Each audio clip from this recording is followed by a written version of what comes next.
పూజ అనంతరం ఐశ్వర్య దేవతైన లక్ష్మీదేవి జగన్నాథ స్వామిని గొలుసుతో బంధిస్తుంది.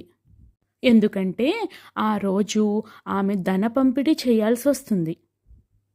మాత కడుతున్నప్పుడు మనసులో ఇలా అనుకుంటుంది, స్వామి నీ ప్రేమను ఆపడం చాలా కష్టం, నీ ప్రేమను ఆపాలంటే ఈ గొలుసుతో నిన్ను కట్టాల్సి వస్తోంది స్వామి అని. ఇదంతా చూసిన కృష్ణుడు ఆశ్చర్యపోయి మాత దగ్గరకు వెళ్తాడు. మాత, ఎందుకు జగన్నాథ స్వామిని ఇలా గొలుసుతో కట్టేస్తున్నావు నువ్వు? మాత నవ్వుతూ, కన్నయ్య, జగన్నాథ స్వామి ధనం చేయడం మొదలు పెడితే సర్వం ఇచ్చేస్తాడు. ఆయన ప్రేమ అనంతం. కొన్నిసార్లు అపారమైన ప్రేమని ఆపాల్సి వస్తుంది కన్నయ్య అని చెబుతుంది.